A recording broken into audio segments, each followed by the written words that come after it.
Hi, everybody. It's Reverend Kim, and welcome to Rev Talk. I have a bit of a situation going on. Reverend Beverly will not be with us this evening. Her mother-in-law has gone into the hospital, so I ask everybody to please send, um, good thoughts, lots of healing, and for the best possible outcome for everybody involved. So it looks like you have just me for this evening.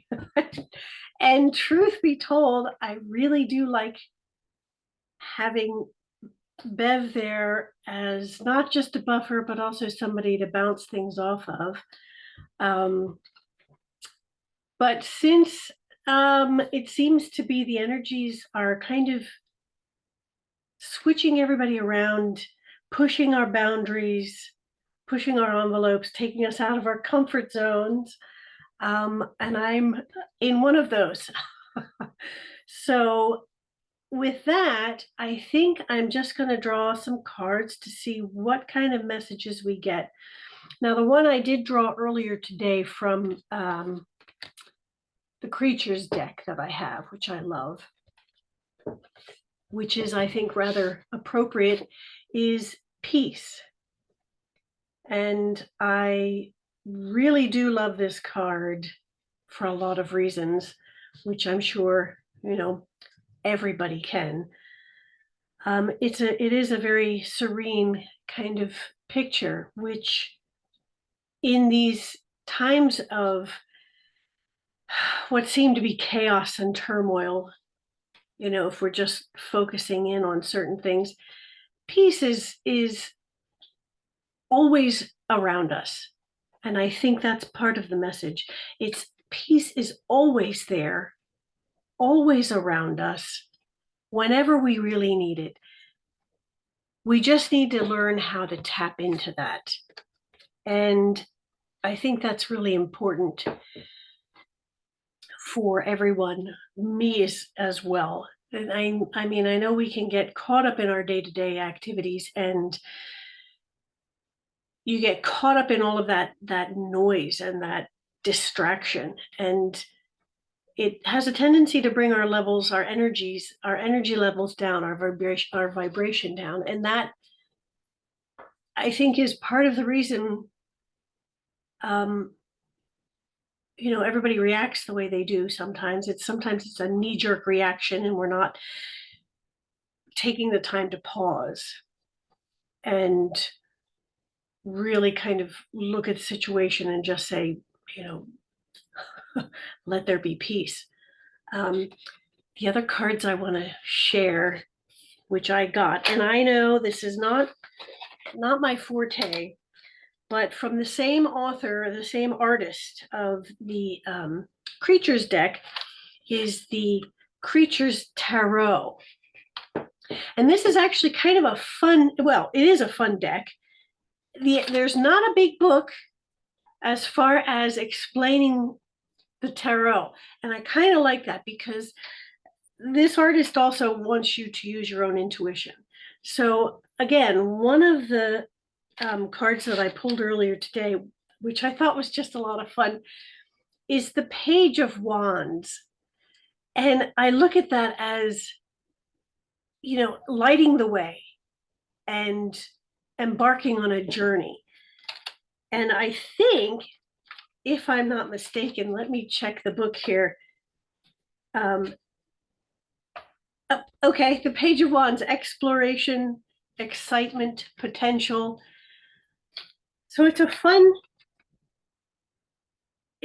card. And I think the Page of Wands, pages, I believe in the tarot, are messengers. So, it's kind of a message that, we're getting ready to go on an adventure. And we get to be excited about our lives and about where we are and what we're doing. I know I have a tendency of getting bogged down with the mundane, which, paying the bills, getting this done, getting that done. And every once in a while, I'm reminded, I'll get a little bird song outside or something that reminds me, take a step back, take a breath, and look at everything around and see the abundance that we have and get excited about the potential of our lives and where we can go with that. So I'm going to draw another card. Ooh, hopefully they don't fall all over the floor. And if they do, oh well, that's the way it should be, right? Okay, so let's see.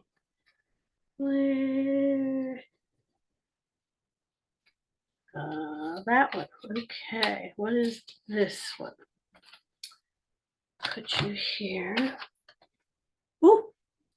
Oh, that's cool. This is the World card.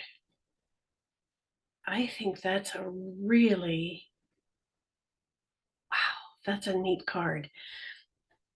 Now, I'm getting a message. The world is made up of seeds. All of us are seeds with the power to sprout and to grow and to make our own worlds and to be a part of this. But I'm going to check the book anyway, just to see what it says, because I like doing that. These don't have numbers on them either, so that's kind of fun in a weird way. Oh, well, so it's being complete, whole, reaching goals, wrapping things up, ready to start again, which I think falls into place with our excitement and potential and journey. You know, you wrap something up so that you can continue on with your journey, turn another page, and find the peace. I do love these cards. They are a lot of fun. This artist is very whimsical and creative, and she does beautiful work. So I just put this over here so they don't fall on the floor. Yay! So again, I think our story for today, again, is to, wrap things up. And it is, there's a time, we're kind of in that transition time from winter into spring. Spring is now really starting to gain a foothold. So it's kind of wrapping things up from the winter time. We're lighting the way for our next adventure, and to find our peace and to know it's always there with us. So with that, everybody, thank you again so much for being with me. And I look forward to seeing you and Reverend Beverly with us next week. And again, to remind you all to be gentle with yourself and to be kind to yourself and to remember that you are unique in all the universe. There will never be another just like you in all of space and time. You are powerful, you are cherished, and you are loved. And without you, the song of the universe would be incomplete. Until next time, my friends, be well.